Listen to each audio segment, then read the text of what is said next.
예레미야 10장 1절부터 8절까지 교독을 하죠.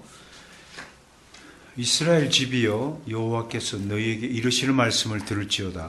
여호와께서 이와 같이 말씀하시되 여러 나라의 길을 배우지 말라. 이와 말한 그들은 하늘의 징조를 두려워하거니와 너희는 그것을 두려워하지 말라. 여러 나라의 풍습은 헛된 것이니 삼림에서 벤 나무요 기술공의 두 손이 도끼로 만든 것이라. 그들이 은과 금으로 그것에 꾸미고 옷과 장도리로 그것을 든든히 하여 물들이지 않게 하나니 그것이 둥근 기둥 같아서 말도 못하며 걸어다니지도 못하므로 사람이 메어야 하느니라. 그것이 그들에게 화를 주거나 복을 주지 못하나니 너희는 두려워하지 말라 하셨느니라. 여호와여, 주와 같은 이 없나이다. 주는 크시니 주의 이름이 그것으로 말미암아 크시니이다. 이방 사람들의 왕이시여, 주를 경외하지 아니할 자가 누구리이까? 이는 주께 당연한 일이니라. 여러 나라와 여러 왕국들의 지혜로운 자들 가운데 주와 같은 이가 없음이니이다. 그들은 다 무지하고 어리석은 것이니 우상의 가르침은 나무뿐이라. 아멘. 오늘 교과서 74쪽 11권 11장 6번부터 할 텐데요. 우상 숭배에 대한 경고, 우상 숭배가 얼마나 헛된 것인지를 논하는 장입니다. 다 찾으셨습니까? 교과서 찾으셨나요? 금방 읽은 보세요. 우상 종류가 참 많은데요. 우상 종류가요. 이걸 좀 정리하면 여기 2절에 보면 하늘의 징조를 보고 두려워하는 것도 우상 숭배다. 3절에 보세요. 여러 나라에 뭐가 있어요? 여러 나라에 풍습. 그 다음에 삼림에서 벤 나무 조각, 도끼로 만든 것. 그 다음에 4절에는 은과 금으로 꾸민 것. 못과 장도리로 그걸 든든하여 흔들리지 않게 하는 거. 5절에는 뭐가 있나요? 둥근 기둥 같은 것들. 이게 뭔가요? 둥근 기둥? 아세라 목상 같은 거 염두에 두고 말씀하신 거예요. 요즘에도 있나요? 그 천하대지장군 뭐 이런 것들이 있나요? 우리 시골 많이 있어요? 파주나 양주 쪽에는 많이 있겠군요. 많이 없어요. 아직도? 아, 그래요? 둥근 기둥이 있구나. 5절 재밌죠? 말도 못한다. 걸어다니지도 못한다. 사람이 메어야 한다. 무슨 우상들이 이렇게 능력이 없어요. 지 혼자 자력으로 걸어다니지도 못한대요. 듣지도 못하고. 그러니 그들에게 화를 주거나 복을 주지도 못한다. 우리가 빌어야 할 대상이 아니다. 그런 말이죠. 나한테 영향이 끼쳐져야 그게 섬기는 대상인데 그런 게 없잖아요. 6절 보세요. 여호와여, 주와 같은 이 없나이다. 주는 크시니 주의 이름이 그 권능으로 말미암아 크시나이다. 그렇게 고백을 했는데, 크다라는 단어의 번역은 영어로는 great인데요. great라고 크다라고 번역하신 보다도 우리말로 위대하다.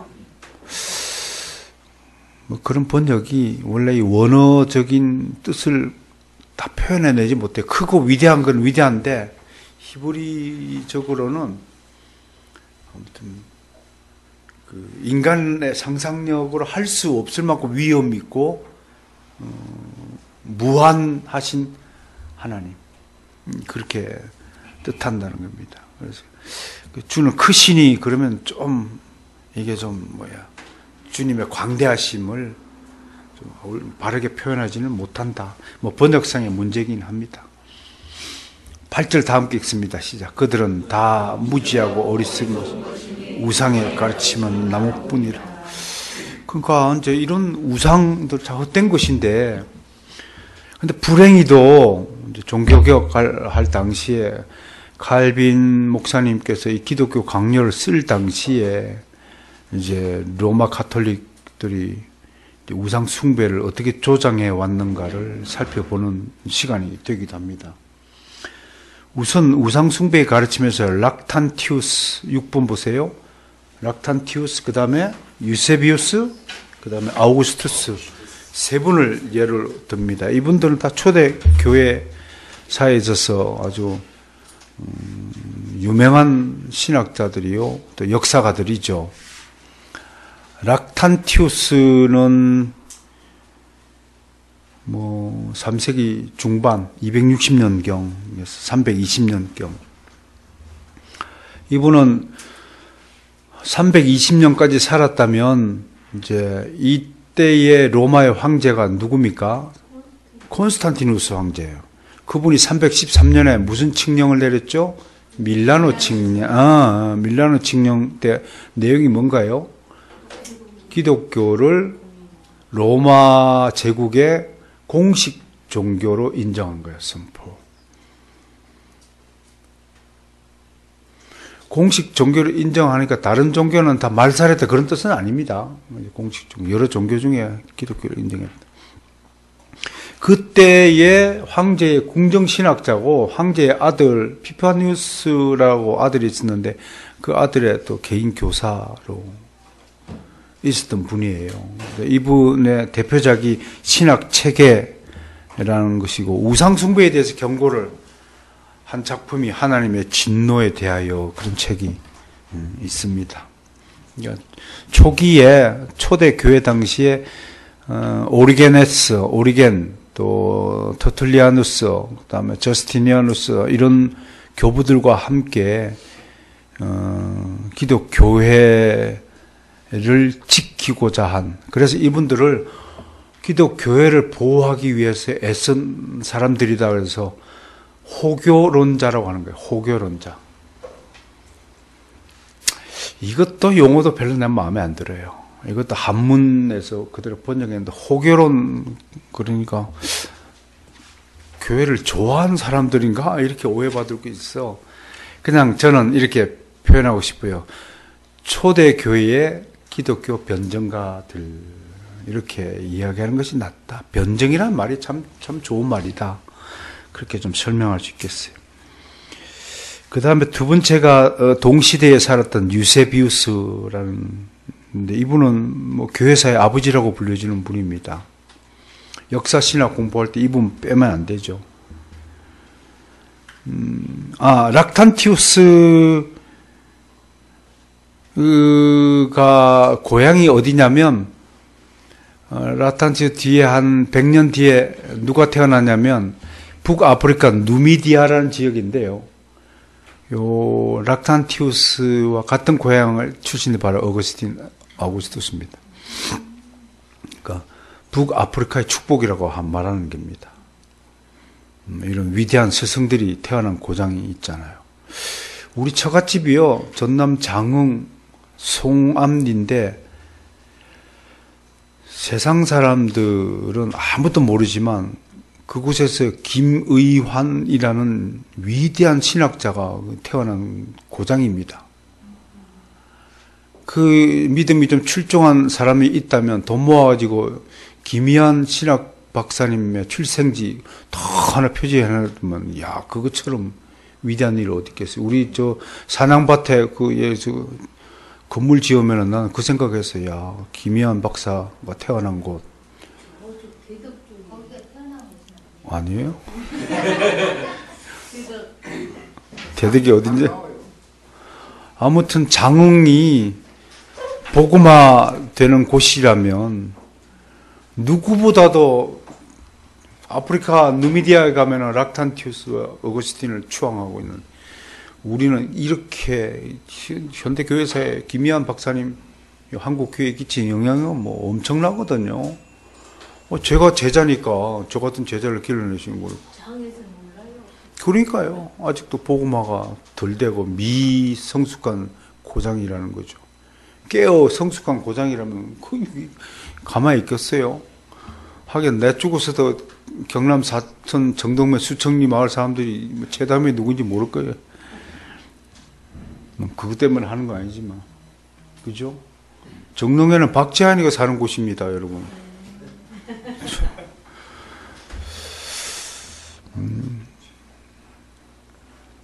이분이 왜 교회사의 아버지라고 하냐면요, 이분이 가장 좋아했던 복음서가 누가복음과 사도행전입니다. 그러니까 누가를 사랑했던 사람이에요. 그래서 이분이 교회사를 최초로 저술했어요. 무려 10권에 해당합니다, 이분. 이런 것들도 신학교 전문 교육을 받을 때 이제 읽어볼 기회가 있으신 분은 복 받은 거죠. 1권부터 7권까지는 이제 303년까지 역사를 기록하고, 그 다음에 8, 9, 10권은 뭘 기록했냐면, 기독교가 로마 제국에서 어떻게 공인되는가 324년까지 기록을 이렇게 했던 것으로 유명한 점입니다. 그래서 교회사의 아버지라고 하면, 특히 유대인들의 시각에서 유대인 변정기라는 책을, 저는 오히려 이것이 훨씬 더 역사에 기이한 책이라고 보거든요. 유세비우스 이름. 또 유대인 출신의 역사가가 있죠. 역사가 나온 김에 누구죠? 요세푸스. 성이 요스이고 이름이 세푸스예요.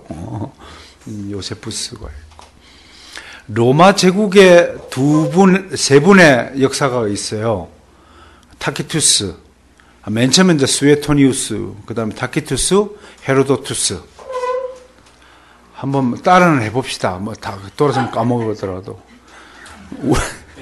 저처럼 뭐 역사가 아니니까. 수에토니우스, 타키우스, 헤로도투스. 이제 오늘 문 나가면 다 까먹을 거야. 알아도 그래도 한번 읊어본 것이 중요한. 역사가들, 초기 역사가들이, 이런 역사가들이 있어서 우리가 기독교회사를 공부할 수 있다는 것에 대해서 그거 하나는 좀 잊어버리지 맙시다. 유세비우스 굉장히 중요한 분이에요.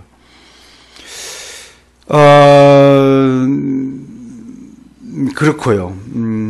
이분들이 살아있는 동안에 정통교리 확립에 아주 헌신하신 분이다, 이렇게 알고. 그럼 뭐 어거스틴 354년에 태어나서 430년에 돌아가셨죠. 그 몇 년 동안 사셨나요?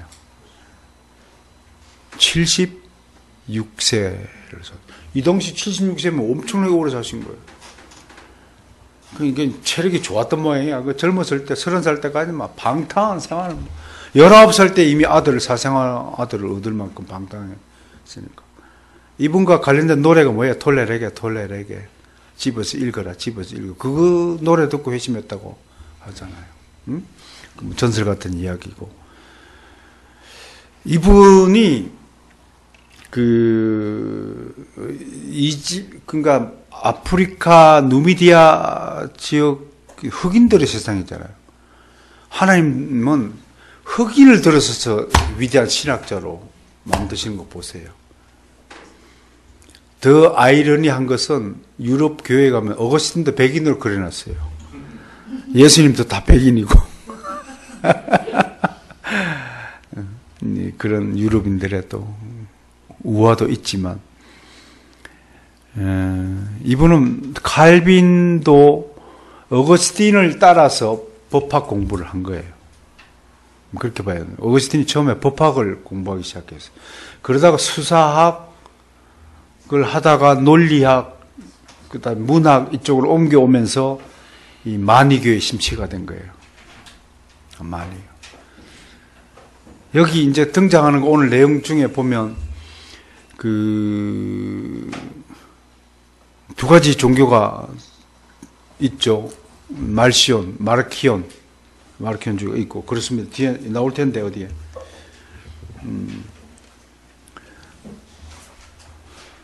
좀 이따 설명하죠. 마르키온과 마니교.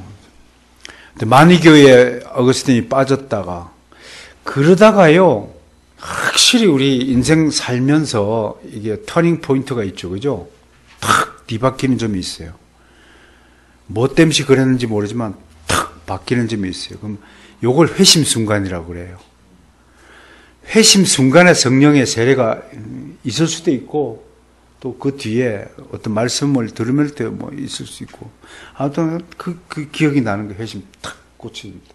그 어거스틴에게 있어 회심 순간이 뭐냐 하면 바로 만이교에 심취해 있다가 문학을 하면서 만이교에서 좀 눈을 뜨고 벗어난 쯤에 암브로시우스의 유명한 설교를 딱 듣고 그 순간에 빡 비리 받은 거예요. 그러니까 우리가 교회 역사에 있어서 설교가 얼마나 중요한가를 깨달아야 됩니다. 오늘 만이교, 말시안주의, 마르키온주의 이게 전부 다 이 엄마가 누구예요? 영지주의라는 것입니다. 영지주의의 본질이 뭔가요? 따라서 영선물학. 뭔 말인지 알아들어? 영선물학. 뭔 말이요? 영원선하고 물질은 와, 이거 똑똑해 보여. 아니, 세상에. 여기 옆에 무슨 교회 가서 이 얘기하면 뭐라고? 영선이가 뭐 물질적으로 악화가 됐다고 얘기할 건데. 그러니까 이혼론이란 말이에요. 이게 대립적 이혼론이라고 그래요. 사도 요한 바울 때 이혼론 펼쳤죠. 근데 그거는 구별적 이혼론이란 말이에요. 근데 얘는 대립적 이혼론이에요. 대립적은 뭐예요? 서로가 서로를 배척하는 거예요. 영적인 것은 선하고 육적인 건 악하다 그러니까 그리스도가 성육신한 사건을 인정해야 돼, 안 해야 돼요? 안 해야 돼요. 그러면 어떤 현상이 벌어질까요? 만이교나 마르키온주의적 같은 위단 사상에 물들면 어떤 결과가 벌어질까요? 탈세속주의화가 이루어지는 거예요. 탈세속주의화. 그럼 어떻게 돼요? 처자식 굶어 죽는 거예요, 한마디로. 남편이 탈세속주의하다, 영지주의하다 되면 처자식은 굶어 죽는 거예요. 그러면 기본적으로 가장으로서의 책임과 역할을 못하는 것 아니에요? 그게 하나님의 뜻이에요? 아니죠. 아담은 뭐 해야 돼요? 그렇지. 아담이라고 해야 돼요. 그래, 우리 교회는 일하지 않는 사람이, 놀고 먹는 사람이 있으면 안 된다. 일을 한다. 한숨 짓는 사람이. 위대한 로비스트. 해야 된다. 자, 교부들의 가르침을 통해서 우상숭배가 얼마나 어리석은가. 교황주의자들의 형상 지지론. 그 지자가 땅 지자가 아니라 가지 지자. 요 지자입니다. 이게 잘못됐습니다. 요 지자로 고쳐주세요. 성자들 위해 만든 그림들이나 조각들보다 더 뻔뻔한 사치나 외설이 없으며 동정녀들을 표현하기 위해 만든 형상들보다 오히려 창녀들이 더 정숙하고 순전한 복장들 하고 있다. 누구 복장하는 거예요? 신부 수녀들 입고 다니는 검은 옷 그거. 검은 옷을 왜 입어요? 여러분 이스라엘 민족하고 한민족하고 닮은 점이 참 많거든요. 그 중에 인사 말도 닮았죠. 샬롬, 안녕하십니까? 다른 모든 민족은 굿모닝, 좋은 아침이래. 좋은 아침 되면 못 자른다고. 하나님의 평강을. 특히 장례식 문화가 유대인과 한민족이 닮았다 그래요. 왜? 상복 입어요. 상복 입고 뭐 짚어요? 지팡이 짚어요, 지팡이. 유대인과 한민족의 옛날 우리 어른들은 늙으면 뭐 짚어요, 항상? 쓸데없이 지팡이만 짚고 없어도 될 뿐인데 그 지팡이 문화가 어디서 나왔을까요? 그래, 알아서 추정하십시오. 내가 꼭 뭐 그분 거라고 내가 말을 할 수 없지만 또 아론의 쌍난 지팡이 다 언약궤 안에 넣고 지팡이 문화 있죠. 그 다음에 상복이 검은 옷이에요, 베옷이에요? 굵은 베옷을 회개할 때 뒤집어 썼죠. 검은 옷 안 입어요. 검은 옷은 어디서 남냐? 바벨론 우상 숭배자들, 이교주의자들의 제복이 검은 옷이에요. 그럼 오늘날 신부들이 입는 면사포는 뭔가요? 그리스 헬라 여신들 상징하는 거예요. 이런 문화가 기독교에 침투했음에도 불구하고 그냥 무작위적으로 수용해가지니까 지금은 어떤 현상이 벌어지냐면 이걸 보편화주의라고 하는데요. 더 쉽게 이야기하면 무슨 주의냐면 노점상 현상이라고 벌어지는 거예요. 노점상 불법이에요, 합법이에요? 그런데 왜 다 합니까? 너도 나도 불법하니까 불법이 보편화 이루어진 거예요. 지금 기독교 문화에서 침투한 세속주의 문화를 너도 나도 보편적으로 인정하고 마는 거예요. 논두렁에 우리 시골에 있을 때 그거 기억나네요. 그걸 경운기가 그쪽으로 다니면 안 돼. 남의 논인데도. 근데 너도 나도 다니다 보니까 길이 돼버렸어. 그럼 이제 그때부터 우기는 거야. 이게 경운기 길이라는 거야, 이제. 이게 내 길인데. 그런 경우 많죠. 그 어떤 분은 뉴스에 났잖아요. 가만히 냅뒀더니 너도 나도 동네 사람이 다니다 보니까 동네 사람들이 시간이 오래되니까 아, 이거는 동네 길이다. 알고 보니까 자기 땅이니까 막아버렸잖아요. 그러면 사람들이 어떻게 해야 돼요? 그 나쁜 놈이라고 그래요. 막은 사람 보고. 아니, 진짜 웃기죠, 그죠? 보편주의가 이렇게 위험한 거예요. 우상숭배 다 하다 보니까 막 했어요. 그런데 갑자기 종교개혁가들이 못하게 하니까 하던 사람 입장에서 너도 나도 다 마리아상 놓고 다 우상숭배하고 있는데 이 나쁜 놈들이네? 이렇게 된 거예요. 응? 아시겠어요, 지금? 역사적, 이 심리적 보편주의가 얼마나 우스운 결과를 낳는지요. 무서운 병인지 아셔야 되는 거예요. 하다 보면, 거짓말도 자꾸 하다 보면 자기 스스로가 거짓말을 진짜로 믿게 된다고 그러잖아요. 옛날에 뭐 학력 어떻게 그 여자 그 심리가 우리 된다고 그러죠. 하다 보면. 그런 거예요. 형상을 지지하게 되면 그렇게 되는 거예요.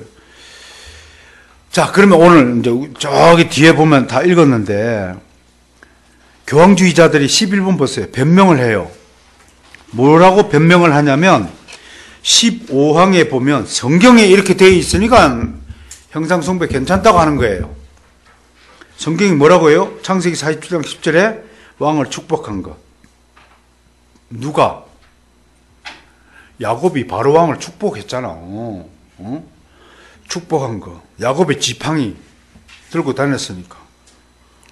야곱이 세운 돌비, 발등상 앞에 경배할지어다. 성산에서 예배할지어다. 내 얼굴 보기 원하는데 이런 성경 구절이 우상숭배, 형상을 만들어서 숭배하는 것을 허용하는 성경적 근거다. 근데 말도 안 되는 소리. 이게 그걸 얘기하는 겁니까, 지금? 그거 얘기하는 거예요. 그리고 보세요. 11번에 그들은 자기들이 형상에게 드리는 존귀는 우상에게 드리는 봉사이지 결코 예배가 아니다. 말장난하고 있어요. 봉사지 예배가 아니에요. 헬라어 라트르레이, 라트리아 그러면 예배하다는 뜻입니다. 형상을 예배하지만 예배 형상을 보고 절하지만 그 형상을 보고 절하는 것이 아니라 형상 속에 내재하는 실제에 대해서 절하는 것이다 라고 말하는 거예요. 그렇게 실제로 주장해요. 그 뭐냐, 보세요. 이것을 공식화시킨 회의가 있어요. 공식화시킨 회의. 그게 제2차 니케아 총회예요. 325년 니케아 총회는 삼위일체 사상을 부인한 아리우스주의를 이단 정죄했던 회의였다면 843년에 13년인가 43년인가 열렸던 제2차 니케아 공회에서는 성화상 공경을 공식적으로 선포했어요. 성화 그래도 괜찮다. 성상 만들어서 공경해도 된다라고 이야기했어요. 그리고 종교개혁이 일어난 뒤에 가톨릭 교회에서 반종교회의를 열었어요.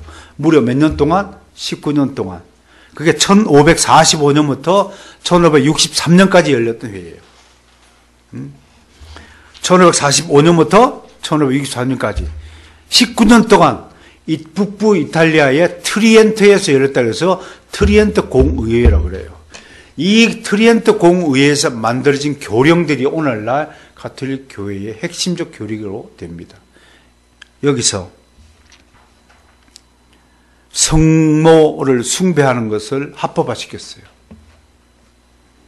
그리고 비적 세크라멘텀이라고 하는 성만찬 화채설주의를 확정시켰어요. 그리고 모든 건물에다가 예수님의 십자가상을 설치하는 것을 합법이라고 결의했어요. 이 결의로 말미암아 나타난 건축 양식을 우리가 바로크 양식이라고 하는 거예요.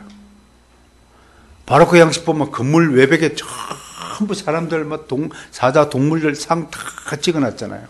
응? 합법화 시킨 거지. 이 회의 때문에 그런 거예요. 여기에 대해서 어거스틴은 강력히 경고했습니다. 10분에 보세요. 어거스틴은 그렇게 형상을 바라보며 기도하거나 경배하는 사람 치고 자기의 기도를 그 형상이 듣지 않는다고 생각하거나 자기 소원이 이루어질 것이라고 희망을 품지 않는 사람이 없다고 했다. 왜 그렇게 생각하느냐? 그것은 우상의 기원이 8번 뭐라고 그래요? 인간의 본성 자체가. 여러분, 내가 지금 여러분들을 이해하기 쉽게 해서 번호를 바꿔가면서 쭉 이렇게 설명하는 겁니다. 거꾸로. 인간의 본성 자체가 우상 숭배를, 눈에 보이는 것을 오랫동안 기억하고 있고 기념하고자 하는 타락한 심성이 있기 때문에 그렇다라고 오늘 분석하는 거예요. 우리 사진 찍는 것도 마찬가지예요, 사실은. 기념하는 거죠. 아무튼 인간은 자기가 경험한 바, 자기가 다녀온 곳에 돌 하나라도 놓고 오기를 원하는 존재가 인간이라는 거예요. 하나님의 복음의 흔적을 남기려고 하지 않고 내가 살아있다는 증거를 남기기 위해서. 그래서 유교의 속담이 뭐예요? 사자는 죽어서 가족을 남기고 사람 이름을 남긴다. 근데 그게 곰곰이 생각하면 함정이 있어요. 사람은 이름을 남기는 것이 아니라 사람은 믿음을 남기는 거예요. 믿음을 남기는 우리가 되기를 원합니다. 그러니까 그게 간단한 말장난 같지만요, 굉장히 함정이 있고 속임이 있는 거예요. 여러분, 여기서는 1mm가 벌어져도요, 저 달까지 가면 엄청난 거리로 간격으로 벌어지는 거예요. 진리의 문제, 교리의 문제가 조그만 차이를 보일지라도 이 작은 차이가 바로 전체를 결정합니다. 전체 결정.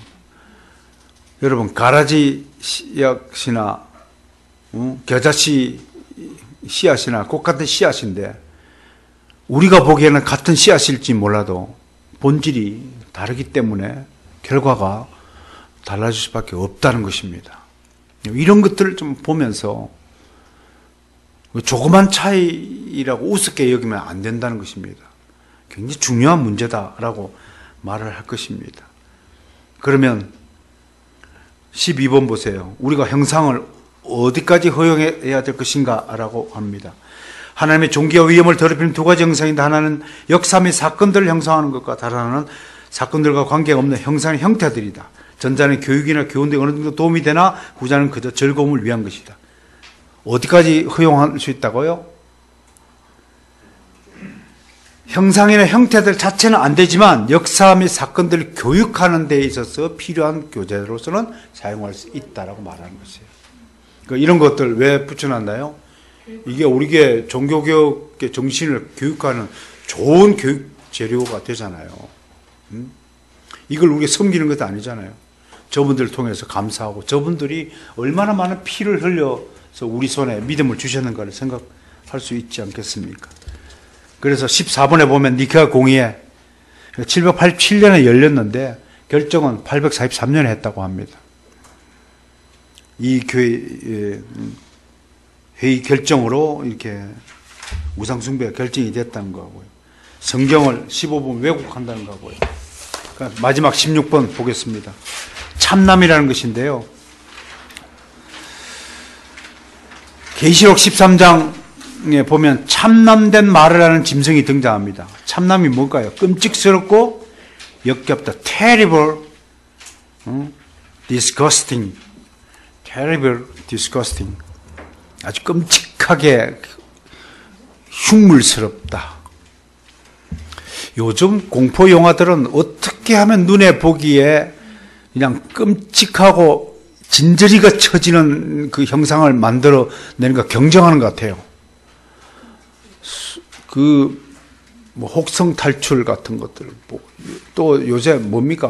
그 초인들 막 나와가지고 우리나라에 와서도 촬영한 영화 있죠. 어벤져스인가 하는 거, 그 나온 인물들 꼬라지들 봐요. 초록색 얼굴빛이 좋아 보입니까? 붉은 얼굴 색깔이 좋아요? 이 색깔이 기가 막힌 거예요. 이게 이 색깔이 유난히 까맣다요. 좋아요. 자, 키프로스의 감독 콘스탄티우스는 스스로 만든 형상을 높이 공경한다고 공언했고, 자기는 그것들을 복되신 삼위 하나님께 합당한 예로 형상들에게 경배하라고 선언했으면 이를 거부하는 자 누구든지 파문하여 마르키온파나 마니교들처럼 얘기했다 하였다. 말키오는요, 주 144년경에 이 파문당한 친구입니다. 파문당한. 그런데 사실은 이분이 무엇을 주장하는지 좀 아셔야 돼요. 동기는 아주 좋아요. 이분이 144년경이면 막 초대교회죠, 그죠? 초대교회 때에 기독교 안에 여전히 유대주의가 팽배했어요. 똑같이 우리 한국 교회는 여전히 유교주의가 팽배해 있죠? 인정하세요? 그 기독교회 내에 침투해 있는 유대주의를 개혁하고자 하는 최초의 개혁자가 마르키온이에요. 좋잖아요, 개혁자. 그런데 성경적으로 개혁하지 않고 자기가 만든 이론을 가지고 개혁한 사회적 개혁자가 된 거예요. 그게 좀 차이가 있어요. 그게 마이크네요. 이언론주의, 영지주의 영향받으니까요. 그리고 이분들은 그리스도가 인간으로 나타나는 것은 실제로 나타나는 것이 아니라 가짜로 나타나는 것이다. 현상, 상상에 불과하다. 그걸 우리가 도케티즘, 따라서 가연설이라고 하는 거예요. 거짓 나타났다. 도케티즘, 그걸 우리말로 가연설이라고. 이 마르키온주의자들 때문에 가연설주의자가 나타나가지고 이단했던 거예요. 그만큼 영향이 큰 거예요. 영지주의가 난 2대 사생아가 있어요. 그게 뭐냐면, 3대 사생아가 있어요. 그게 뭐냐면, 마르키온, 도케티즘, 마니교예요. 그 영지주의가 낳은 아들들이에요. 이게 나중에 막 섞여가지고 페르시아의 조로아스터교가 되고 막 중국의 경교가 되고 막 섞여 나타나는 거예요. 이만큼 이단 우상 숭배주의 사상들이 영향력이 엄청난 거예요. 그것보다도 사실은 말키온이 죽은 지 100년 뒤에 마니라는 사람이 페르시아에서 나타났어요. 이 사람이 만든 종교가 바로 마니교예요. 이게 페르시아의 조로아스트교의 변형된 종교라고 그래요. 변형이라고 그렇게 말을 해요. 엄격한 교리 시스템을 가지고 막 교육을 시켰고요. 24살 때 계시를 받았는데 자기가 아담, 아브람, 붓다가 누구예요? 부처, 예수, 조로아스트라는 예언자의 계통을 잇는 마지막 예언자다. 그러면 우리나라에 누구랑 닮았어요? 뉴천지라고 하는 거예요. 자기가 마지막 예언자라고 그러잖아요. 이름이 희자 돌림 이름을 짓지 마요, 남자. 위험해요. 앉아. 이렇게 되고. 이것들이요, 이 마니교란 이단들이 영지주의가 4세기 중엽에는 기독교보다 훨씬 더 번창하고 로마 전역을 점령했다고 그래요. 무서운 겁니다. 그리고 5세기 때에 이게 이제 박해를 받아가지고 기독교와 함께 박해를 받아가지고 소멸되었다가 중세에 어떻게 또 되살아났냐면요. 이게 유럽으로 가고 하나는 바울로파가 돼요. 아르메니아라는 국가로 들어가서 바울로파가 되고요. 복음일파가 생겨서 불가리아의 종교를 복음일파 교회라고 그래요. 이게 잘 들으셔야 돼요, 지금요. 유럽 여행 갈 때 그 기독교의 특징이 있는 겁니다. 12세기 남프랑스에 가고 카타르파가 돼요. 카타르파. 중국파가 있어요. 732년에 중국파가 들어가가지고 이게 경교화가 되는 거예요. 그 다음에 위구르파, 중국 위구르 쪽에 들어가가지고 파가 되는 거예요. 이게 다 마니교의 영향을 받아 이단 종교들입니다. 실제로 내가 중국 신학교 갔더니 위구르 쪽이 배우러 왔는데 실제로 기도가 영지주의 기도예요. 예수 그리스도 인성을 우리는 어릴 때부터 예수 그리스도는 믿음으로 그냥 성육신 한 것을 믿는 거지 실제로 역사에 나타났다고 믿지 않더라고요. 참 그거 바꾸기 쉽지가 않아요. 아니 어릴 때부터요 김일성 수령 동지가 모래로 수류탄 만든다고 하고 솔방울로 수류탄 만들고 모래로 쌀밥을 만드시는 위대한 수령 동지라고 세뇌 교육을 받고 자랄 아이가 쉽게 바뀌겠냐고요. 안 바뀌는 거죠. 여러분 이런 것들을 통해서 우리 우상숭배자들은 말키온이나 마니교주의자를 여기겠다. 그만큼 말키온과 마니교들의 악한 영향력이 우상숭배보다 더했으면 됐지 덜했으면 안 했다. 전 세계적으로 삽시간에 전염병처럼 퍼졌다는 사실을 기억해야 됩니다. 그만큼 위험한 것이다. 결국 공의에서 사마리아 사람들이 이교들보다도 나쁘고 사마리아인들보다도 나쁜 자들의 형상을 반대하는 자들하고 만장일치를 결의했다. 그리고 그리스도의 형상을 지니고 그것에 제물을 드리는 자들이 기뻐하고 즐거워하라고 노래했다. 기쁘시 감동이라는 자가 이렇게 우상 숭배를 노래했다는 것입니다. 이분 나중에 그 벼락에 맞아 죽어요. 예. 여러분 이제 오늘까지 우상 숭배에 대해서 공부하고 12장은 오직 하나님께 예배를 드려야 된다. 거기서 따라서 유세베이야 밑줄 그으세요. 유세베이시야.